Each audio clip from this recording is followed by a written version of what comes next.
Hello. My career as an artist illustrator, graphic designer, photographer, and video producer has taken me to just about every state in this country, to the sidelines at college and professional football and baseball, and even to the White House. Someone said once, when it comes to deciding what you want to do with your life in terms of a career, find something you love to do and a way to get paid to do it, and you will never work a day in your life. That's been true for me in many ways, but my career did not begin as a photographer. I started out as an artist illustrator. My experience and work in those fields has led me into photography. I was voted most talented in high school, went to college majoring in art, and then joined the U.S. Air Force in 1968 and became an illustrator graphic designer stationed in California. After getting out in '72, I went to Art Center College of Design in Hollywood. At Art Center College of Design, I learned the discipline of meeting strict deadlines. No excuse was acceptable. In all my 40+ years of doing business, I have never failed to deliver a project on time and within budget to a client. In May of '73, I flew back to Georgia to be best man at my brother's wedding and ran into an old girlfriend that I hadn't seen in 5 years. She convinced me to return to Georgia and get my degree. So I minored in photography, bought my first 35mm SLR film camera, learned how to develop film, black and white and color. My work in those days was designing brochures, ads, logos, and every brochure I designed needed photography. In 1976, my photography and artwork got me involved with the '76 presidential election campaign when Jimmy Carter was running for president. So I was shooting news events for Time and Newsweek and other magazines at that time. Also during this time, in the spring and summer of '76, I noticed thousands of tourists visiting Plains because of the popularity of Jimmy Carter running for president. So I decided to get into the postcard business. I went around Plains and took pictures of all the various locations and attractive areas that would be a good postcard, and sold numerous postcard orders for all the stores in Plains. I also talked to Maxine Reese, who was head of the local Jimmy Carter election campaign at the Plains Depot, and sold them the cards as well. But she also was aware of my artistic talent. She asked me if I would do a sketch of Jimmy Carter that they could use to be printed on flower sheets to raise money in those days. And also to do exclusive photographs of the Carters, the Carter home, and other various locations that only the depot would sell. So during that time, I was able to go and shoot the entire family for various reasons for the Carter campaign. After the election in November, and Jimmy Carter being our new president, I was asked to photograph the family at the Carter home on Christmas Eve, or actually it was Christmas night. My wife and I went over there and set up my equipment and did a family portrait of the Carters that was to be used in the following year as a Christmas card. Rosalind called me and asked me if I would do a sketch of downtown Plains and have them printed so that they would be inserted in White House envelopes and be given away as VIP presents to people who have visited the White House. I continued to shoot photos for the Carters for the next 40 years or so. During these last 40 years, photographing President Carter hundreds of times for various occasions and events, such as Amy Carter's wedding that was featured in several magazines, including People magazine, and also on his 75th birthday party with special guests such as Pat Boone, the McGuire sisters, Lynn Anderson, and several others. When my phone rang at home, we never knew what to expect. Sometimes it'd be a call from the White House during his presidency, and sometimes he would pick up the phone and dial me directly. For example, about 1977 or 78, I forget which, Miss Lillian, his mother, had fell and broke her hip and was hospitalized at Sumter Regional Hospital. And he was scheduled to be there to see her on that Friday, that weekend on Friday. Well, the hospital administrator, they were a client of mine, and the hospital administrator called me and asked me if I would be there to photograph the president with all the staff, the nurses and the doctors, which I did. The Secret Service would give me a badge to wear, so I had free access to go and shoot anywhere I needed to shoot. The press was sequestered outside the hospital in their little shooting area. Also that weekend, I was scheduled to photograph the president and Rosalind in planes at the Maranatha Baptist Church at 12:15. Well, that Sunday morning about 8:30, the phone rings, and my wife's mother had been visiting us that weekend, and so she was up early, and so she answered the phone.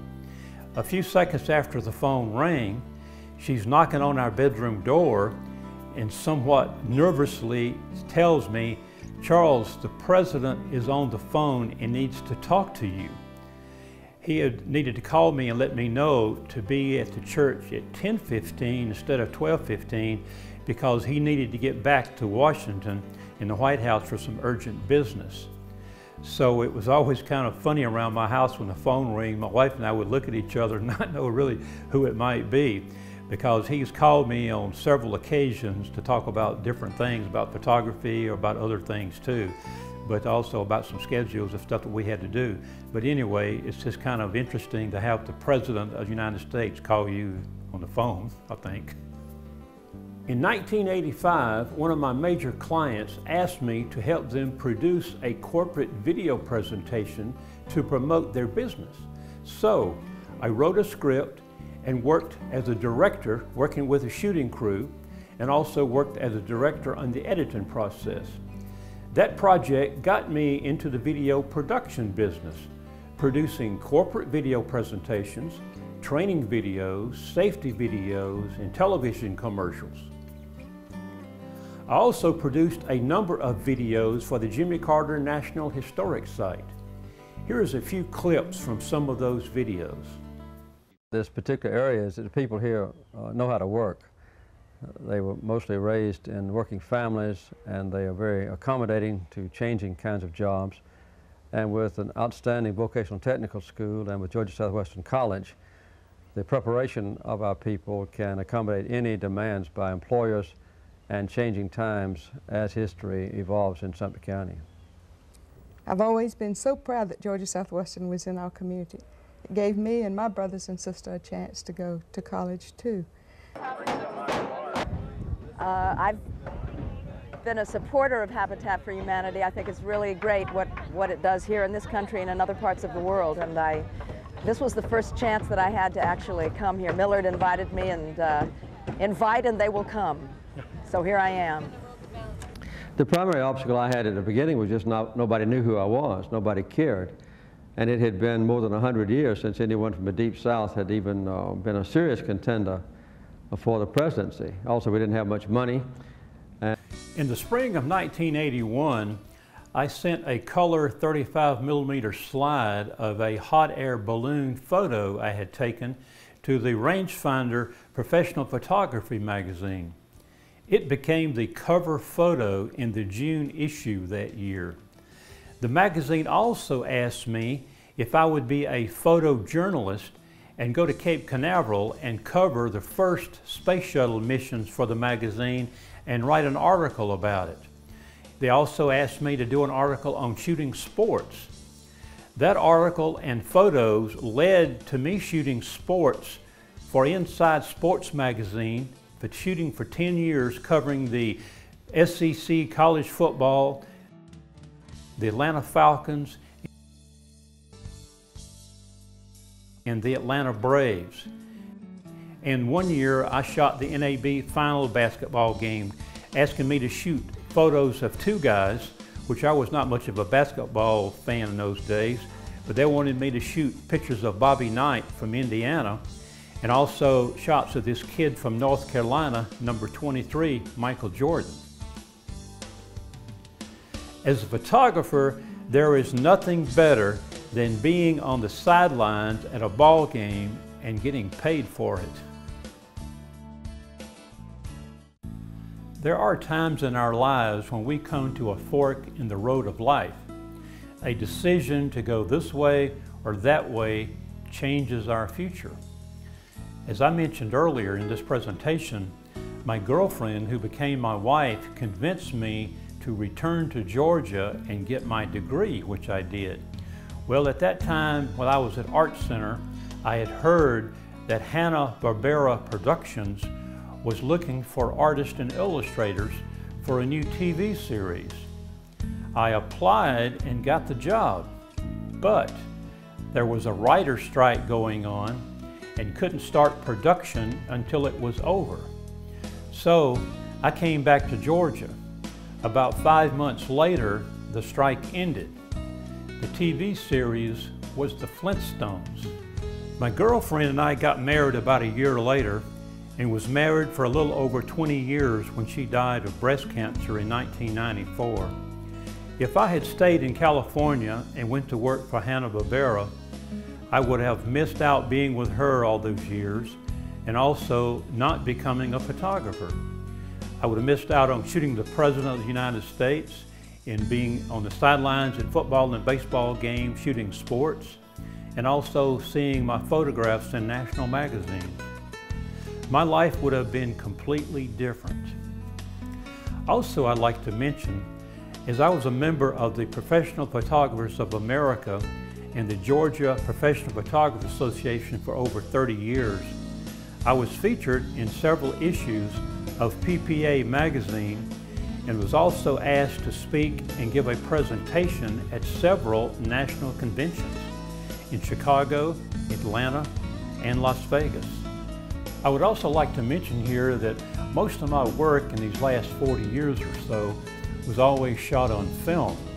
I was shooting products on a 4x5 view camera or on a 2¼ by 2 3/4 medium format camera. And when shooting brochures or for advertising, we always shot on transparency film. And the client always got the best shots. So most of my images that's left over were either rejects or just secondary photographs to show, unless they were printed in a brochure, which I've shown here. I've only been shooting digital probably for about the last 10 years or so.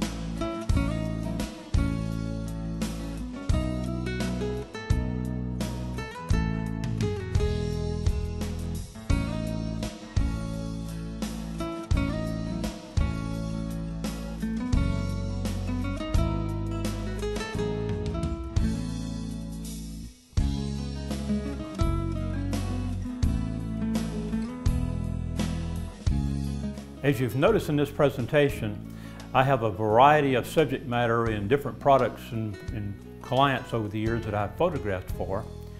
But shooting products sometimes is a little bit boring, even though you're getting paid for it. That makes it fun. But shooting a beautiful lady always brings a smile to my face, and I've had the opportunity to do that in many occasions, as you'll see in these following photos.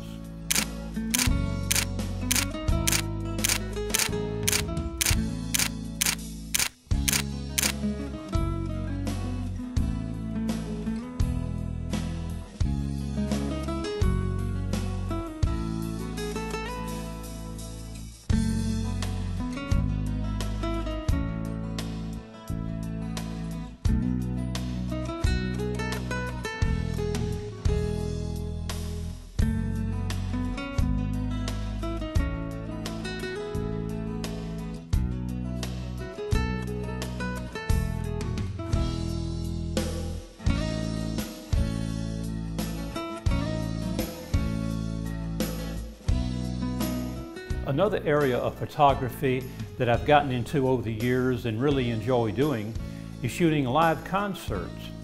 I shot a number of live concerts in South Georgia over the years, back in those days shooting on film. But I had the opportunity in between 2006 to 2012 to shoot live concerts for the Fred Amphitheater in Peachtree City. I enjoyed shooting those concerts on digital. Also enjoyed the fact that I got to shoot the meet and greet with the celebrities and guests, and got the opportunity to actually meet and talk to some of my favorite musicians over the years.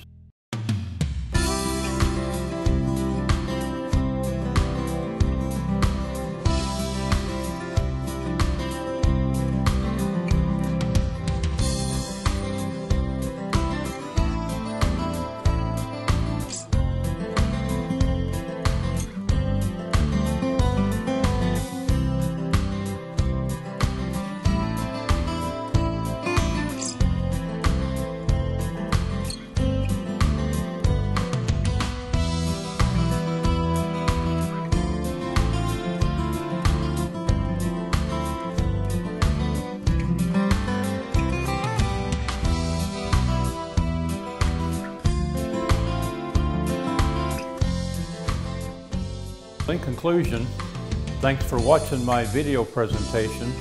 Hope you weren't bored. Thanks again. Bye-bye.